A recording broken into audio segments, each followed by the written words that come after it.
बिस्मिल्लाहिर्रहमानिर्रहीम। अस्सलाम वालेकुम स्टूडेंट्स। आज मैं एडीसी पार्ट 2 के स्टूडेंट से मुखातिब हूँ। मैं यहाँ पे एडवांस अकाउंटिंग का एक न्यू चैप्टर का आगाज़ करूँगी, जिसमें हमारे पास टॉपिक है कंपनीज़ अकाउंटिंग की। अब कंपनीज़ की अकाउंटिंग हम 3 टाइप्स ऑफ कंपनीज़ की अकाउंटिंग करते हैं। 3 तरीके की हम अकाउंटिंग करते हैं कंपनीज़ की। सबसे पहले आती है कंपनी एब्जॉर्प्शन, सेकेंड आती है कंपनी एमैल्गमेशन, थर्ड आती है कंपनी रिकन्स्ट्रक्शन। हमें इन तीनों की ही कंपनीज़ की अकाउंटिंग करनी होती है। तो हम इन तीनों कंपनीज़ के बारे में डिस्कस करेंगे हर एक न्यू वीडियो में। और आज जो हम अपनी कंपनी को आगाज़ कर रहे हैं, जिस कंपनी के बारे में हम अकाउंटिंग करना चाह रहे हैं, उसका नाम है कंपनी एब्जॉर्प्शन। अब कंपनी एब्जॉर्प्शन किसे कहते हैं, यहाँ पे मैंने कुछ पॉइंट लिखा है। When one company take over all assets and liabilities to other company, यानी कि अगर एक कंपनी किसी दूसरी कंपनी के तमाम एसेट्स और लायबिलिटीज़ को टेक ओवर कर ले या संभाल ले या परचेज़ कर ले, तो वो आपकी कहलाता है कंपनी एब्जॉर्प्शन। मिसाल के तौर पर अगर एक कंपनी है जिसका नाम है कंपनी ए, जो कि एक पुरानी कंपनी थी, और एक न्यू कंपनी बी। अगर कंपनी ए लॉसेस का शिकार है, काफ़ी लॉसेस बियर कर रही है, और अपनी कंपनी को या तो दो तरीका है कि अगर वो काफ़ी लॉसेस बियर कर रही है तो या तो अपनी कंपनी को बिल्कुल ख़त्म कर दे, कम्प्लीटली ख़त्म कर दे, या तो फिर एक तरीका ये है कि वो अपनी कंपनी को किसी दूसरी कंपनी को टेक ओवर करवा दे, यानी कि अपनी कंपनी को बेच दे, किसी दूसरी कंपनी को बेच दे। तो जो न्यू कंपनी होगी वो उसको क्या कर लेगी, टेक ओवर कर लेगी, उसको लॉसेस से बचा लेगी, ख़रीद लेगी। तो इसी प्रोसेस को हम कहेंगे कंपनी एब्जॉर्प्शन।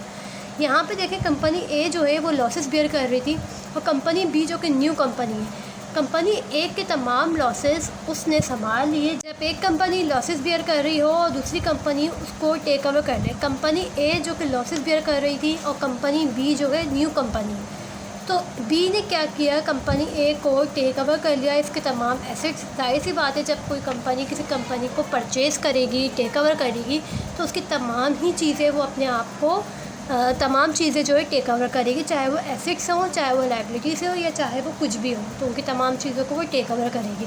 जब ए कंपनी और बी कंपनी आपस में मर्ज हो जाएंगे, तो सिर्फ अब जो मार्केट में पहले जो है मार्केट में नाम था कंपनी ए का भी और कंपनी बी का भी, लेकिन कंपनी ए अब ख़त्म हो गई, मार्केट से कंपनी ए का नाम अब बिल्कुल ख़त्म हो गया। तो अब जो नाम चलेगा कंपनी का, वो कंपनी बी का नाम चलेगा, जबकि कंपनी बी जो है उसके अंदर कंपनी ए भी शामिल है और कंपनी बी भी शामिल है, दोनों आपस में मर्ज होकर कंपनी बी के नाम से बन गई। तो ये था हमारा प्रोसेस कंपनी एब्जॉर्प्शन का। अगर आपको कंपनी एब्जॉर्प्शन क्लियर ना हो तो प्लीज़ मुझे कमेंट में लाजमी बताइएगा, मैं लाजमी उसको और मज़ीद डिस्कस करूँगी। तो अब चलते हैं यहाँ पे इसके आगे के प्रोसेस। अब कंपनी एब्जॉर्प्शन हमारे समझ में आ गई, कंपनी एब्जॉर्प्शन क्या होती है। अब सुनिए, यहाँ पे कंपनी ए और कंपनी बी के बारे में हम डिस्कस कर रहे हैं। अब कंपनी ए जो कि लॉसेस बियर कर रही थी, कंपनी बी जो कि उसको टेक ओवर किया है कंपनी बी ने। अब जब कंपनी ए अपने आप को बिल्कुल ख़त्म कर देगी, अपने आप को बेच देगी कंपनी बी में, जब कंपनी बी कंपनी ए को परचेज़ करेगी, ख़रीदेगी, उसके तमाम एसेट्स ख़रीदेगी, का तमाम लायबिलिटीज़ ख़रीदेगी, तो जाहिर सी बात है कंपनी बी जब ख़रीदेगी तो उसको उसके बदले कुछ ना कुछ देना लाजमी पड़ेगा। किसको देना पड़ेगा, न्यू कंपनी को कुछ ना कुछ पेमेंट करनी पड़ेगी कंपनी ए को। जब कंपनी बी कंपनी ए को टेक ओवर कर लेगी तो इसके बदले उसको कुछ ना कुछ पेमेंट करनी पड़ेगी। अब पेमेंट में चाहे आपको कैश दे, बॉन्ड्स दे, शेयर्स दे, डिबेंचर्स दे, जो उसकी मर्ज़ी चाहे वो उसके बदले जो भी दे रही है, उस प्रोसेस को हम कहते हैं परचेज़ कंसिडरेशन। ख़रीदने के बदले जो भी चीज़ें दिया जाता है वो आपके परचेज़ कंसिडरेशन कहलाता है। अब कंपनी ए को किसने परचेज़ किया था, कंपनी बी ने। तो कंपनी बी कंपनी ए को ख़रीदने के बदले कुछ ना कुछ अमाउंट पे लाजमी करेगी। इस प्रोसेस को कहते हैं परचेज़ कंसिडरेशन। अच्छा, परचेज़ कंसिडरेशन चाहे आपका टॉपिक कंपनी एब्जॉर्प्शन हो या फिर कंपनी एमैल्गमेशन हो, इन दोनों प्रोसेस में आपका परचेज़ कंसिडरेशन लाजमी निकलेगा, इसको आप लाजमी कंप्यूट करोगे। एक बात और याद रखिएगा, अगर आपने कंपनी एब्जॉर्प्शन का काम पढ़ लिया तो आपने समझे कंपनी एमैल्गमेशन भी पढ़ ली, और अगर आपने कंपनी एमैल्गमेशन पढ़ लिया तो समझे आपने कंपनी एब्जॉर्प्शन पढ़ ली। इन दोनों की एंट्रीज, तमाम प्रोसेस, परचेज़ कंसिडरेशन सब कुछ तकरीबन सेम है, ठीक है। तो अब हम आगे बढ़ते हैं यहाँ पे, यानी कि परचेज़ कंसिडरेशन दोनों ही कंपनीज़ के अकाउंटिंग में लाजमी कंप्यूट होगा। नेक्स्ट हमारे पास है कंपनी एब्जॉर्प्शन इंक्रीज रूल।